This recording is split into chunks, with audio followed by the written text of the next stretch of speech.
My name is Jerome Barry. My cameraman is Alan Eggers. We're doing a part two of two interview with Ted Kubicek, a Cedar Rapids lawyer for many years, who spent the World War II years as a special agent in the Federal Bureau of Investigation.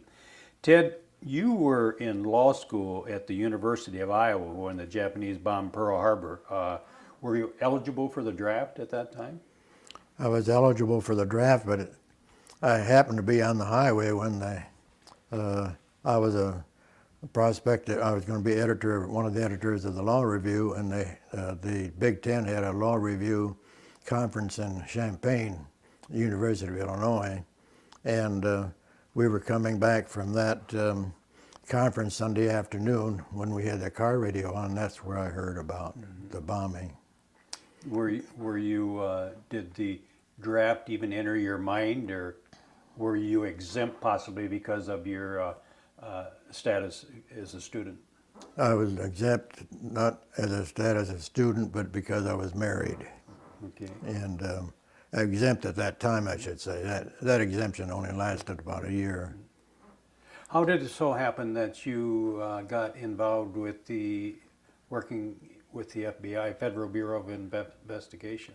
Well, the Iowa was a fertile ground for candidates. Iowa and Texas had probably per capita had more candidates for agents than any other state. Why is that, you suppose? I don't know. But so one of the special agents would come to the law school periodically and solicit. And I didn't think I had a chance because I was small, both in weight and in height. And then I noticed that a senior ahead of me he got in. He was heavier, but he was shorter. And because we were supposed to be at least 5'7", and I just barely made that. And so I thought, well, I might as well try. And as most people did at that time, we had a great respect for the agents. The one that came into the law school was tall and good looking and so on. And so I thought, well, I'll try. Typical G-man. Yeah, what people think of as a G-man. So they have an application you fill out? You apply for a job, or? Had to apply, and they told us that we would be checked. I had to go down to Des Moines and take a written test. And I always remember, only one thing I remember about the test, I had to use the word sheriff, and I, for some reason, couldn't remember whether it was 2 R's or 2 F's. And the one that interviewed me was the assistant SAC, special agent in charge, happened to be Ralph Harmon from Cedar Rapids. And I didn't know him at that time, but until I met him. He interviewed me and gave me a test. And then I realized I must have passed the test because although they weren't supposed to, one of the references which I had to give told me that he had been interviewed by an agent. So I knew I at least got that far. Did you have to pass a very stringent security clearance test? They, as I discovered later, they not only checked their references, but school records and neighborhood, credit, criminal records, the whole thing. So where did you report to then? When I got accepted, it was a 2-page telegram from allegedly signed by Hoover, telling us we're going to be on Monday, December 7th, 42, and in a certain room in the Justice Department building in Washington, D.C. And they said everything was at our own expense. After we got there, it didn't necessarily mean we'd be accepted, because then we had to go to be physically examined at some hospital, famous hospital, I can't think of the name of it. And how many was in your class? Started out with 21 or 23, but 2 or 3 got flunked out for one reason or another. One was kind of felt sorry for the guy. They just disappear overnight. You never could say goodbye or anything. But the rumor was that he was born of Russian, white Russian parents, and Hoover with his phobia for communism, that word Russian apparently got to him, and they got rid of him. So did you attend a regular school then? It was 15 weeks of class from 9 to 9. The weekdays, Saturday was 9 to 6, and Sunday 9 to 1 or 12. And they said the 15 weeks with those hours was comparable to 2 years of college. Was the training, was it regimented like along military lines? Or It was very regimented. I always thought it was. I didn't want to be in the military because I had ROTC experience, and the discipline, the silly discipline part of it, really got to me, and I thought I'd get out of that. But it turned out it was worse with Hoover. Did they teach you self-defense? Was that one of the? Yeah, in those days it was jujitsu, is that way you probably say it, which didn't amount to much, but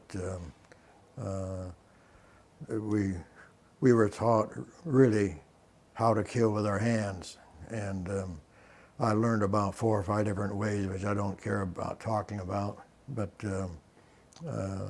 and how to theoretically disarm somebody. Incidentally, when we were training for disarming, the smallest guy in the class was one person. They paired us together during many of these exercises, and the first time I made a mistake at keeping my finger in the trigger, and he just about jerked my finger off. Needless to say, you didn't do that again, probably. I kept my finger out of there after that. When did they issue any equipment, or what type of equipment would they have issued to you as a? Well, that again was at our expense. The first day they gave us a list of what we had to buy and where to buy it. They wanted us all to look alike, all throughout everything. In fact, they called me in one day because they said I had a Joe College hat. I didn't have the right kind of hat. We always had to wear a suit and tie. And then for gym and exercises on, we had to get gray pants and a gray sweatshirt and so on. Certain time of shoes, so we all looked exactly alike, which was very stupid when you got out in the field. Was there any military issue like gas masks or guns? Or? When we arrived at that room in the Justice Department building, at each desk was a gas mask. They had told us to get a duffel bag, good thing. A gas mask, 2 manuals. One manual, which was the heaviest one, was rules and regulations, and another manual concerned the 101 crimes that the FBI had jurisdiction over. And then 2 briefcases and a small notebook. The notebook was for taking notes during class. One briefcase contained a revolver, no ammunition, of course, and some of the fellows, we were sat there for a while before the first instructor came in, and some of the fellows picked up the revolver and so on, and that was a no-no. When the instructor came in, he made them put it away. Why did they issue a gas mask? Good question. I think that once they showed us how to put it on, and that was the end of it. And at some point in the 4 years, they took them back. They were training you to be what, a special agent? Special agent. Why did they call it special? I don't know. I suppose that sounded good, or I don't know. There were 2 types of special agents. One was very rare. They needed accountants, and so if they were accountant, like to investigate bankruptcy matters, that's a bank embezzlement. So they had an A after their name, after that special agent. Did they give you firearm training? A lot of it. For that, we went to Quantico. They have an academy there, still do. Quantico, Virginia? Quantico, where the Marines, some of the Marines train. And we had our own building, we were told not to, not that we had any time. Except Saturday night, they did allow us to go to the movies with the Marines, but otherwise we weren't supposed to associate with them. There was certain resentment by the Marines about us, and we got up at 6, but they must have gotten up at 5 because when they marched by the academy, they always managed to wake us up with cadence and calls and stuff. What type of guns would they have given you training We had on? the revolver, which was a shortened barrel, because theoretically it was for quick draw.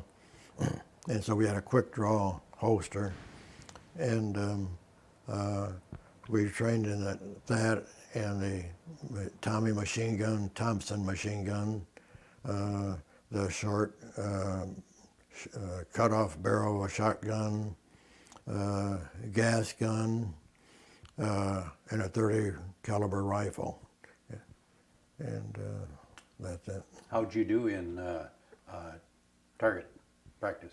Well, naturally, because of what I thought I'd be down low on the list, I did try to do very well with that. The perfect score was 100 in the rifle and revolver, and the firearms experts that trained us at Quantico, they were mostly jocks, big, and maybe ex-athletes. And before we went out for the rifle range, then he announced to the class, he said, none of you will be very good at the rifle. There were 4 different positions with the rifle. He said, I'll buy you a Coke if you shoot a perfect score. Well, I happened to shoot a perfect score, and but he didn't want to pay off. Made him mad. It made him mad at that little guy over there. Did it. And the best I could do with the revolver was 99. And, What was your starting salary? 3,200. And there was automatic, so-called automatic raises once a year, not much, a couple $100 maybe. And you could also get a merit raise if you did something special. Did they provide any insurance in case you got killed in line of duty, or? Well, it was sort of self-imposed self-insurance. Every agent contributed $10, I guess, once a year.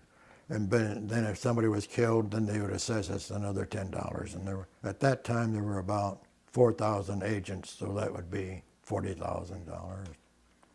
So when you completed your training, did you have any idea, or did any of your class have any idea where they'd be assigned? Where did you end up?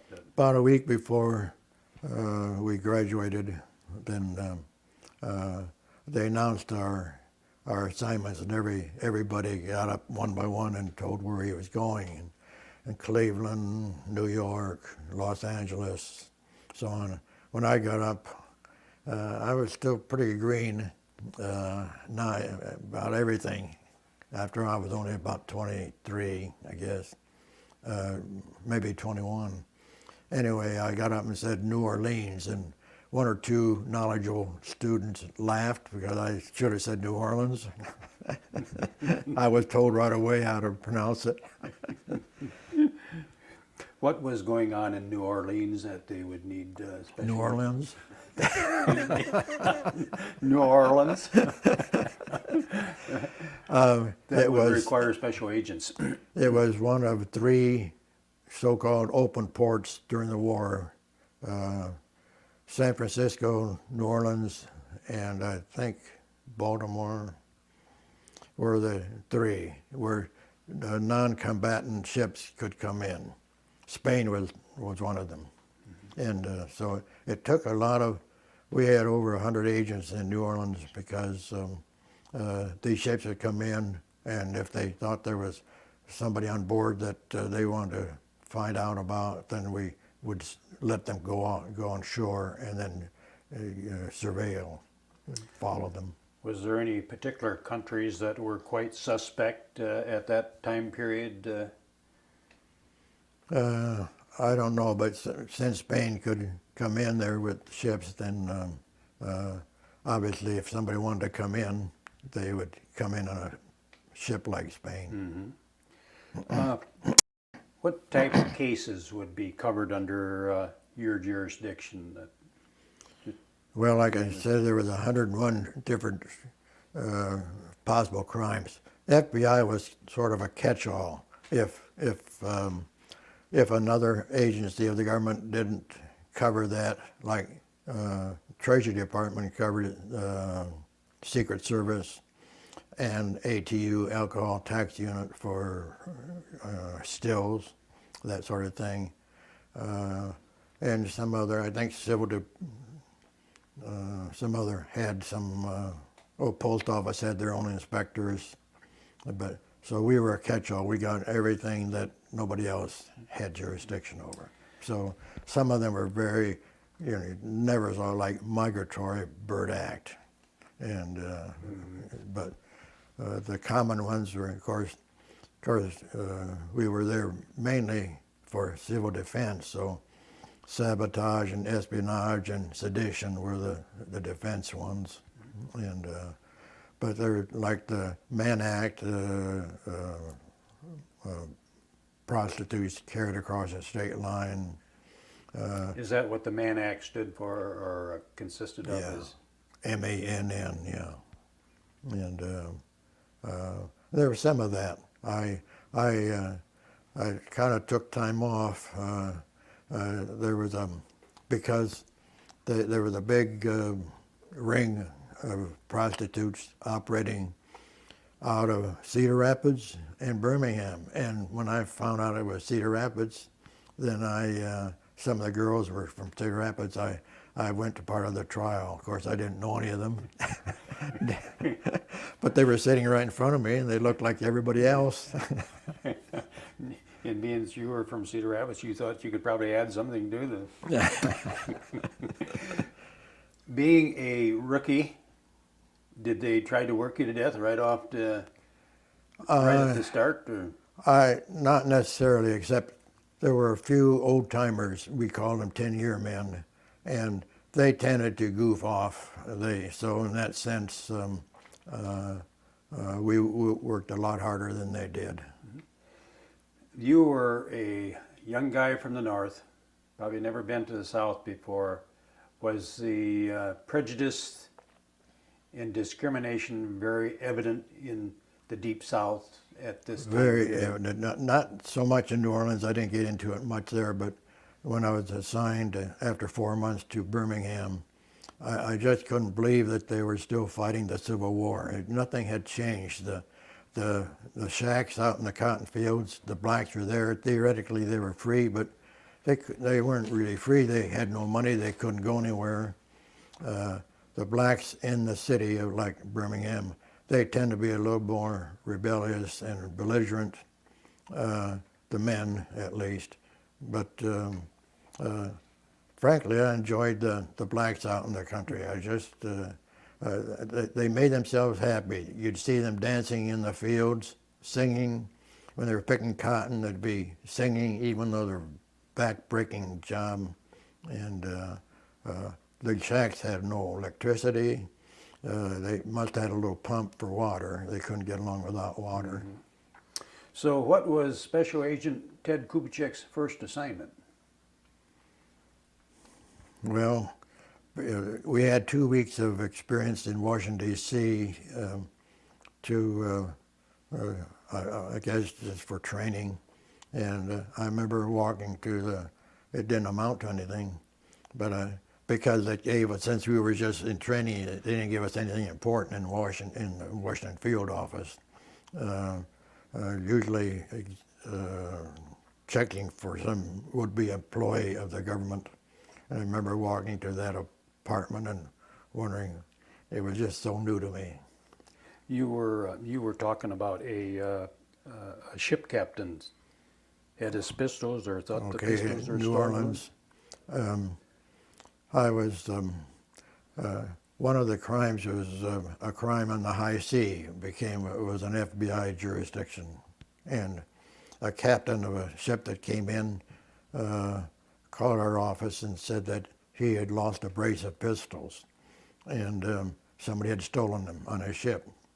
And when I went down to the dock, the ship was full of bauxite from Central or South America, and so it was right low in the water. I could just step over the railing from the dock and get on board, talk to the captain, and wondering what the heck I was going to do, trying to find it. Was I going to have to interview every sailor on the board, so on.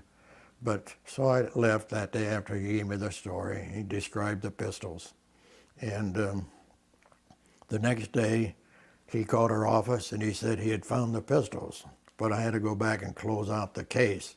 When I went back, they had, overnight, they had emptied the ship, and the ship was towering about 3 stories above me, and I had to climb up a long ladder that they had lashed to the rail, and talked to the captain and got his word that he had found his pistols. Go ahead. You want to know about the CO of the Marine base, which is located just about a little ways, a few miles southeast across the Mississippi. CO was the commanding officer. Commanding officer of the base. But somebody had taken a shot at him, one of his disgruntled recruits, and so he told me, he said, when I got there, he said, I don't expect you to solve this, but he says, I think if they know you're here, they won't take me another shot at me. And so he had me for lunch in the mess hall, and I sat at the head table with him and a few other officers, and he introduced me and had me stand up and said I was a special agent of the FBI. He didn't say why I was there or anything, and so I just reported back and we washed out the case. Good thing. How would he interview that? Tough assignment. Did you ever get involved in any prostitution rings or? Well, I had one experience with a house of prostitution. I knew it was a house of prostitution. I was had to interview the madam, and so to protect yourself from Hoover, you always took another agent with you if you thought there was going to be a problem. So I took a fellow agent, a friend of mine, Dudley Peeler. He was from the South, but that had no bearing on it. And so we went to the house, and the madam was big, fat, and she, I hate to say this, she took a liking to me, and she started hugging me, and I went to push her away, and unfortunately I grabbed her under the armpits, and they were sloppy wet. It was sickening, and Dud Peeler didn't help me a bit. He was standing over there laughing, and I don't remember what I'm through with that story. So how did you gracefully get out of this situation? I don't even remember what I had to ask her. Probably I got no information that was worth anything anyway. You just wanted to get out of there. Yeah, I just wanted to get out of there. Incidentally, I didn't see any of the girls. I don't know where they were, upstairs or where. Did you ever see any chain gangs down there in the Deep South? Yes, and that was, I just dreaded it. I spent a lot of time in jails because, first of all, the federal government has prisons, but they don't have jails. And so when you pick up somebody, when you arrest somebody, you always had to rely on the county jail and the sheriff to take care of your prisoner. They got paid by the government, so they were happy. But this time I happened to be in the city jail in Tuscaloosa, the home of the University of Alabama. And as I was talking to one of the officers, I heard this clinking sound in a hallway, and I knew right away what it was. And sure enough, along come a long line of of black prisoners, all chained by the ankle, and that's what I heard, the clinking sound. They were chained together, and they were all carrying a ball, heavy steel ball, iron ball, I suppose. And they walked by, but as they walked by, you know, I just heard that clinking sound, and just not very much fun watching that. The guards, would they be carrying shotguns? Well, they would often, most of the time, they were put to work out on the county roads, and of course they weren't linked together. They still had their ankles chained, but they'd be. You knew what it was when you see them by their uniforms. I don't know if they were yellow or what, coveralls, but the guards always carried shotguns. Would the blacks, would they be mistreated in the jails by the jailer? Yes, and we had one special experience with that. Bessemer, located right next to Birmingham. It was the home of TCI, Tennessee Coal and Iron, allegedly one of the largest steel mills in the world, I guess. And because Alabama is full of coal and iron, so it was a good place for that. But the jailer there, the Bessemer jail, was noted for cruelty. And I had to talk to him once in his jail, and he had a whip up on the wall, kind of long, like a horse whip. And he was bragging about it. He pointed at it and said, "That's how I keep the blacks in line." And not long after that, he apparently went for the whip to whip a black, and the black grabbed the whip from him, and with the base, I suppose, the handle of the whip, he killed the jailer. And unfortunately, well, maybe, I guess, he knew he was in trouble, so he ran. But the unfortunate part for the FBI was that he crossed the state line, so that gave us jurisdiction. And so we had to go after him. And I was so glad it wasn't a case signed to me, because I didn't want him caught. But he was caught somewhere.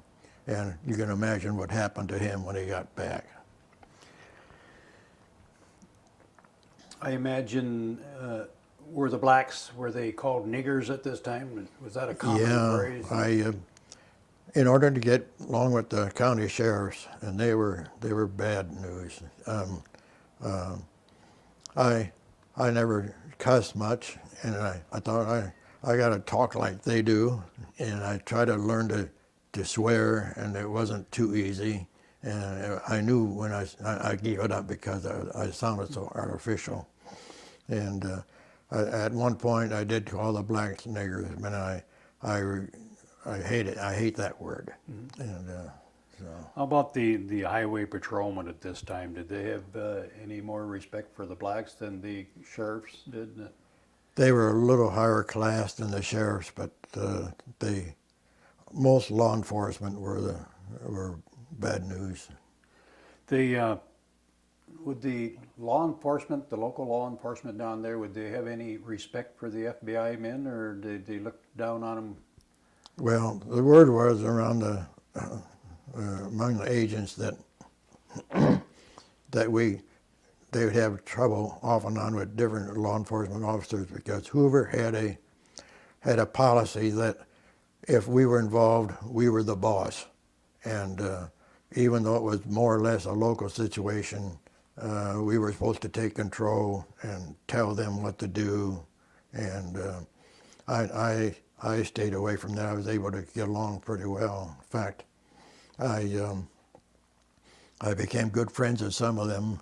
My territory, a lot of the time, was in Selma, and the place of the famous march of the King's March later on in '67, I think. But I knew the deputy sheriff. In fact, he wanted to show me the Civil War battlefields. He said there's one field where all you see are the bayonets sticking out of the ground. It's still sticking out of the ground. He said the cannonballs buried him and threw dirt on him, and you wanted to show me these. And I was so I was so nervous about doing the right thing, I guess. I didn't let him take me around because we had to report every minute of our day. And I remember when I was living in Washington, D.C., it was cherry blossom time, and I wanted to go around one building to see him. I didn't even have the nerve to go around that building. And, Did they furnish automobiles for you, or did you have to furnish your own? yes, they not in Washington. We used streetcars when we were in training, and then I also worked in Washington D.C. for a while after training because my wife had a operation. She was in the hospital, and some things they're very good about, and they let me. When you were working in the down south, that's what I meant. Did they furnish automobiles for you, or? Yes, we were given assigned an automobile, usually the same one. We, of course, never could drive it home at night, so it always had to go into a garage. But the, the usual cars were either a Chevrolet or a Plymouth. But did been radio equipped at this time? They all had radio equipment in them, but they weren't hooked up. Very, one of the dumb things that we just needed help sometimes, and we had to go to a public telephone. Did you have to always report in to let what your base or your Before we went out for the day, of course, out in the field when I was in Selma, I couldn't do this, didn't have to do it. But when you left the office in Birmingham, you had to sign out where you're going to be, where you expected to be for the whole day, and on top of that, we had to call in every hour. Unless we were actually with some subject, we couldn't. What would happen if you got yourself in a tight situation where you needed backup? You're just tough luck, man. Tough luck. I had a few occasions like that. And how about paperwork? Did you have to document everything you did? At the end of the day, we had to report on everything we did. When I was out in the field, I had nothing else to do, so I'll go back a bit. Hoover liked to brag that the FBI agents worked overtime without pay, and so we had every office in the country had to report the amount of overtime of their agents, and if you didn't meet at least the average, then you were criticized, and they made you work additionally hard. When I was out in the field, it was very easy for me to make the 10 or 20 extra hours a week because I had nothing else to do. And when you were on assignment, did you still expect to be presentable at all times, that as far as your dress? And that was bad because, like in New Orleans, I was there in the hot summertime. The cars had to be locked, of course, windows up, and there was no air conditioning those days. And I always figured it was 110, 120, 130 degrees in those cars. We had to keep our coats on. When I went to get a haircut, I had to keep my coat on, and of course, my revolver, my coat looked a little awkward because it was the butt of the was sticking through that coat. And, did you find yourself getting assigned to stakeouts? I'm not sure exactly what you're referring to, but Well, you were talking about having to sit in a hot, closed-up car if you were sitting there on a stakeout for a couple hours. Yeah, like when we were following these sailors, for instance, if they went in, we'd follow them into a store, but if they were in such a place that we could see them, we'd be in the car. And I remember one time the sailors jumped on a streetcar, but we had a car back there, so we always went in triplets. And the other two followed him on the streetcar. I had to go back to get the car. My car was blocked by a young man and woman in a car, and I blew my horn. They wouldn't move, And so I hit the siren, and they still didn't move. So I jumped out, and I was so damn mad, and I grabbed my badge and showed it to them, and they finally moved. But by that time, I'd lost the streetcar.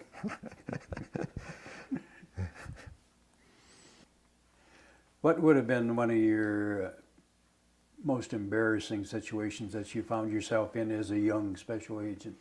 I'm not sure the word embarrassing is the correct word, but I was out in the field looking for a black man in a small community.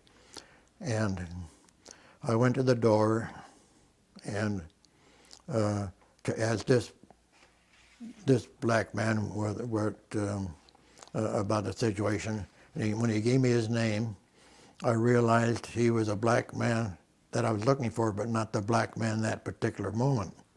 And so I thought, boy, I'm kind of lucky. So I went inside with him, and his wife was in labor. And I told him, I'll call him Sam, but I don't remember his name. I said, Sam, I have to take you to the district attorney, even though your wife's in labor. And he was agreeable, but as we were driving away, a black woman was walking up the street, and he said, that's the midwife coming for my wife. And so we drove to Montgomery, where that was the closest DA. And I hated that because I was good of friends of the district attorneys in Birmingham, but I had no idea what this man would do. And but fortunately, he was a compassionate man, and he took the information and decided there was no need to arrest him. So I took him back home, and when I took him back in the house, the baby was crying. And that was, but to take a father away from it was kind of bad. But I didn't dare let him go. I was afraid. The blacks down there had a lot of names. It wasn't they were trying to hide, and they also had a lot of draft cards. Every time they got a job, the boss would say, have you registered for the draft, or you better register for the draft. So they'd re-register, and their name changed all the time. Did you ever get involved with apprehending any deserters from the military service? Yes, about 2 years after the war started, the FBI agents had, crime was going down because everybody could get a good job, partly. And apparently whoever decided we got agents out here, and the military, on the other hand, didn't have time to look for deserters. First they'd be AWOL, and then after a certain length of time they were designated as deserters. So they turned all the deserter cases over to the FBI. That was good and bad. I always liked looking for somebody. I was pretty good at it. But when they turned the deserter list over to us, it included deserters from World War I. And so here were men way up in the communities, families, grandfathers probably. We'd have to arrest these guys, and that part. But anyway, the one that affected me emotionally a lot was a Navy deserter. At this time, I was working up out of Gadsden, north of Birmingham, and this deserter lived in Sand Mountain. Now, if you think of the geography of the Appalachians, people think of the Appalachian Mountains, I think mostly in West Virginia, Tennessee maybe, but the tail end of the mountains come way down into Alabama.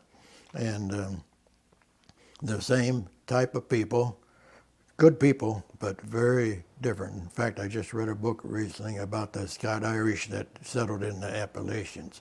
But anyway, I got up there on the top of Sand Mountain, and trying to find the place, I stopped at a home, and it happened to be the mother of the deserter.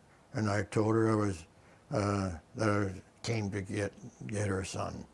And I said, I'll promise to you that I'll bring him back and say goodbye when I bring him back down the mountain. And so she told me where he lived, down the road, not too far. and I went to the door, and a woman, she was the prettiest woman I'd almost ever seen, but she just had a plain dress, call it that. She probably was barefooted, and she said that, I think his name was Robert Yates, Robert Coolidge Yates. She said Robert was out on a timber crew, but she'd send his nephew, this was his wife talking to me, she sent his nephew with me to because he knew where they were. So I drove, with his instruction, I drove down a timber road, came upon a truck with two men in the back of the truck. One was without a shirt and one with a shirt. And the boy pointed out, and he pointed, I thought, anyway, I misinterpreted. I thought he was pointing at one and he was actually the other one. And I didn't sound the siren, I just blew the horn and the truck stopped. And I said, Robert, jump down. And the other one jumped down. It turned out to be Robert, but I was a little bit nervous that they were fooling me. And I identified myself and said, I got to arrest you and take you back. And so the young boy got in the back and Robert got in the front. I always carried handcuffs in the small of my back over my belt, but I didn't handcuff him at that point. And took him back home. And when I got in the yard of the home, then all the relatives, I don't know where they came from throughout the mountain, they all gathered there, and the wife came out, the boy got out, and the wife, the boy that I arrested, opened the door, and the wife came in and just laid across his lap and cried, and it was a bad scene.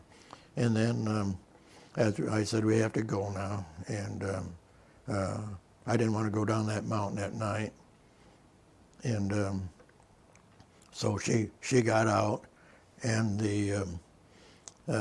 his father-in-law came up to him with a razor, and he said, you can have my razor. It was the only razor in that house, apparently, and the boy took it. And then I still hadn't handcuffed him. But after we got out of sight of that house, I thought, I'm kind of playing with fire here. I guess I better, in case he changes his mind. I should have said that everybody in that yard was crying. And Robert was looking straight ahead, trying not to. And so when we got out of sight, I said, Robert, I got to handcuff you. I hated to do that for his mother's sake, but I just afraid that and so I stopped at the mother's place, and of course went through another scene with her, and she says, all I got is $1.35, and I want you to have it.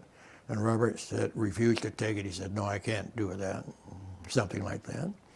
And so we went down the mountain, and I took him to the sheriff's office, and the sheriff's first words were, how did you get him? He said, I've been trying to get him for months.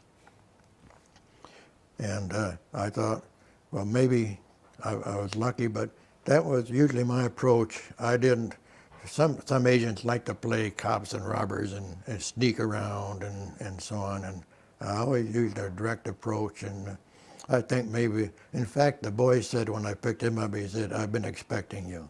And so I think it was just time that he knew he had to go back. And the sheriff, I told the sheriff, I said, you can have the $15. The government paid $15 to FBI agents who weren't allowed to take the money anyway. And so I said, just put it down that you arrested him. And so you got the $15. Were FBI or the FBI agents like yourself, did you have any inclination that the United States was working on an atomic bomb at this time? Yeah, well, not at first. We knew that something was going on at Oak Ridge, Tennessee, just across the border from Alabama, because we did an awful lot of character investigations for people that were going up there for pretty good jobs. But about late 1944, I think it was, maybe very early 1945. Then all the SACs around the country, the special agents in charge of the various offices, were called to Washington, D.C. And they were called in because they were all told about the nuclear bomb, atom bomb. And they were allowed to tell the agents. And so they all came back, like the Birmingham SAC came back. He called a meeting of the agents at night so there'd be no stenos, nobody else around. And he told us about this atomic bomb that was being developed partly at Oak Ridge. And that was the first knowledge that we had, what it was. Ted, I know you have many, many stories you could relate to us, but because of time constraints, we'll have to keep moving. Alan has the camera. Is this your diploma that you received from the? Well, I don't know if you call it a diploma, but Just that you served in. it was a certificate that at least that signed by Hoover that indicated it was designed, I suppose, for framing. I suppose it was equivalent to a discharge of a military person. Mm-hmm. And the sketch there of that gentleman, that is. That's J. Edgar Hoover. That was sort of like polishing the apple. Agents would discover that if they wrote into Mr. Hoover and said, we'd really appreciate having your picture, and so we were smart enough to do that. Who was J. Edgar Hoover at this time? Pardon? Who was J. Edgar Hoover, for somebody that may not have known him? He was a director of the we had in training school, we had to learn all about him. He was a director of the Federal Bureau of Investigation. I think he dates back to about 1923 when he said before he took the job that he wanted to have complete control and so on, and they gave it to him. And later after the war, after I was long out of there, discovered his true nature. Some things he did very well. He insisted on having good people working for him, and but he also he was a hypocrite because he'd say politics is never any part of our this organization. Anybody that wants to become an agent through his senator, he's out of luck. We would never hire him. But one time when I was back for in service, we'd have to go back about every year for additional training. Then somebody, and this was at the Justice Building, somebody rushed in the room and said, Attorney General Biddle's son is down in the gym all by himself. And so, of course, we didn't have our gym clothes with us, but FBI had what they call the NPA, the National Police Academy, and so they would be training police officers and sheriffs from around the country. And all their gym clothes were lined up in a hallway, and we all had to grab one pile and put them on. The shoes, if I had a 9 size shoe, I'm sure I had a 12 shoe, I had a 12 shoe, and I hated putting somebody's jock strap, but I did all that stuff. And so we went in the gym and tried to pretend that this was our natural time to go in the gym. And one of the agents threw a medicine ball back and forth to Biddle's son, who was skinny and undeveloped. So he would go back with a good report of the FBI. Yeah. So politics works. In this collage, I think you said your daughter put this together for you. This is how Theodore looked when he was working with the FBI in his younger days. Yeah, that picture was, we all were trained in photography, and that was a self picture I took. I put the camera on a tripod and took my picture. That's the way I looked as an agent. Didn't look very tough, did I? And your daughter put your various medals that you had. Yeah, she found. Marksman, rifleman. Yeah, I think one medal is ROTC, and one medal was DeMolay. I was on the DeMolay rifle team. And the badge there to the left of the picture, that was your official Which replica of your official badge, FBI badge. no, no. Oh, the other. Yes. Well, that's not mine. It was somebody offered it for money to $10 or $20 if we wanted to. It's the exact duplicate of what our badges all looked like. And that's the years you served, 1942 to 1946. Right. December 7th to December 7th. This photograph here, that looks like you standing there with Mr. Herbert Hoover. Were you a friend of his? No, but Herbert Hoover was a friend of Howard Hall from Iowa Man, and it was going to be Hoover's 80th birthday. And so he had agreed to come back. He was going to visit his birthplace in West Branch, and Truman and Eisenhower were supposed to come with him. Eisenhower, for some reason, did not come. But this picture was taken in the front of the Roosevelt Hotel. They were just on their way to West Branch, and I muscled my way to the front of the crowd and got this picture. I heard Truman speak. Hoover didn't even smile. He's not a smiley type, and he's no relation to J. Edgar that I know of. So you just happened to find yourself standing beside him when the photographer took the picture. Through guts and courage and discourtesy, maybe. Could you have stayed in the FBI? Pardon? Why, could you have stayed with the FBI, or why didn't you? Yes, stay I with could. the- But I had trained myself, like most agents, to be lawyers. In fact, a lot of them were practicing lawyers before they went in the FBI.